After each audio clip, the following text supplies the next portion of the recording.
say it might rain tomorrow, so I guess we'll enjoy it while it lasts today, huh? And what's going on today? I was reading this, where apparently when it comes to wildfires, usually you'd hear news saying don't fly drones around there, whereas in this case it sounds like they are going to be using drones now. This one says Mission buys drone to help fight future wildfires. The city of Mission is set to buy a $75,000 firefighting drone. On June 17th, Council unanimously approved the purchase of a 2024 DJI Matrice 350 RTK unmanned aerial vehicle and associated sensors with funds coming from the Forestry Capital Reserve. It's kind of interesting how they classify this as, I guess, a firefighting drone of sort. According to a staff report, the drone will be able to map the perimeter of a wildfire and identify underground hotspots with its thermal camera. This allows fire crews to quickly target hotspots during the fire mop-up activities that cannot be seen with the naked eye, significantly reducing the risk of wildfire spread, the report reads. With long-term trends suggesting an increased wildfire risk in the future, the staff report underlined the need for a drone. Wildfires occurred in the Mission Municipal Forest in 2022 and 2023, and staff said a drone would have been helpful during last year's Hunter Hill wildfire. Yeah, so again, I'm not sure why they specifically labeled this as if it's some kind of specialized drone for wildfires, because you could technically use that just for general, I guess, land surveying, for example. Or at the same time, people could be using it just for law enforcement too. And so how was it, I guess, without the drone before? It says the report states that previous methods is inefficient, challenging, and carries an element of risk, as wildfire can spread quickly from ground to a full-blown wildfire. The ability to see hotspots before they can be detected with the naked eye offers the ability to address these risks in a timely and efficient manner. The report reads, Mission Fire Rescue Service Fire Inspector Nathan Unger and Forestry Director Chris Grunwald answered council questions about the drone.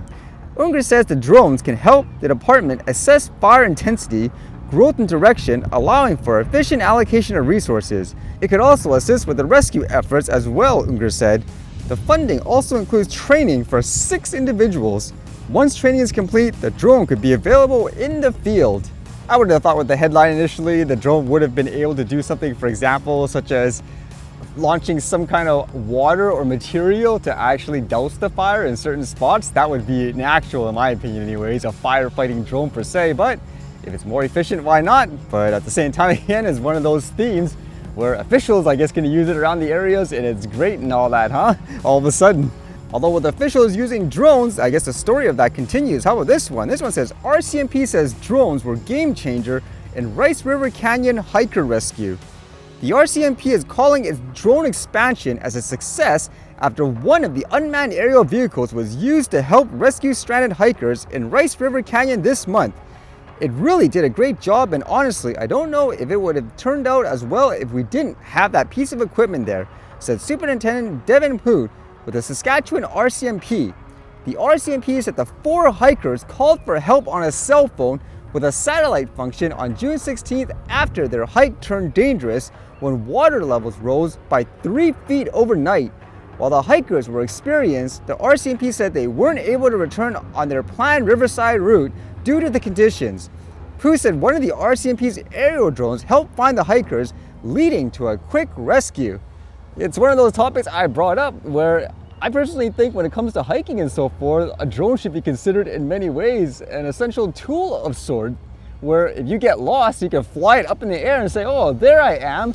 Or can you imagine, for example, flying it to the ground and getting help or leading the police to you, for example, or emergency services? But then there are a lot of people who are still over the top saying, nope, never, illegal to fly here and there. And I bring up the point again, how many times do situations like this happen every single day where unfortunately lives are lost versus the over-the-top stories of drones, for example, toys flying 20,000 feet in the air or something like that, hitting airplanes and killing like a bunch of people.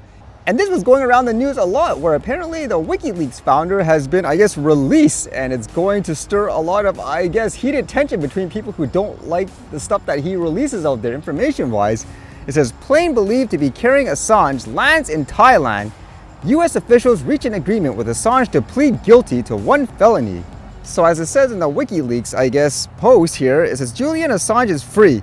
He left Belmarsh maximum security prison on the morning of the 24th of June after having spent 1,901 days there. He was granted bail by the High Court in London and was released at Stansted Airport during the afternoon, where he boarded a plane and departed the UK. This is a result of a global campaign that spanned grassroots organizers, press freedom campaigners, legislators, and leaders from across the political spectrum all the way to the United Nations. This created the space for a long period of negotiations with the US Department of Justice, leading to a deal that has not yet been formally finalized. We will provide more information as soon as possible.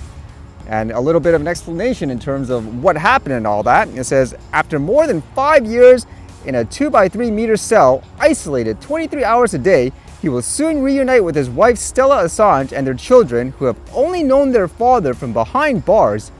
Wikileaks published groundbreaking stories of government corruption and human rights abuses, holding the powerful accountable for their actions.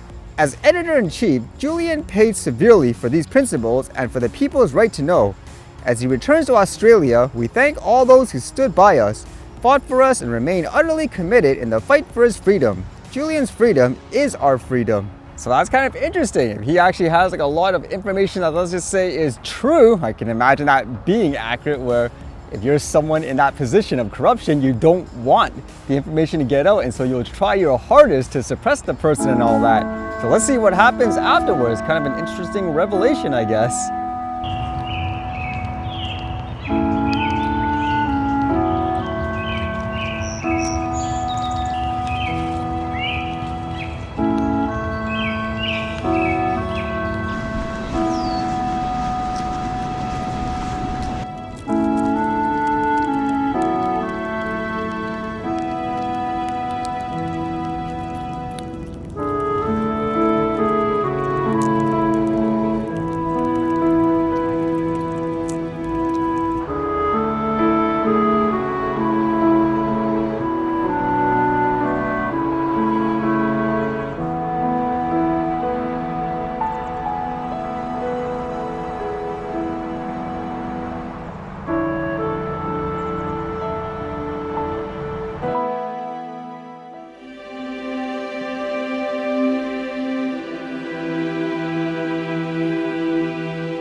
All right, see you guys later.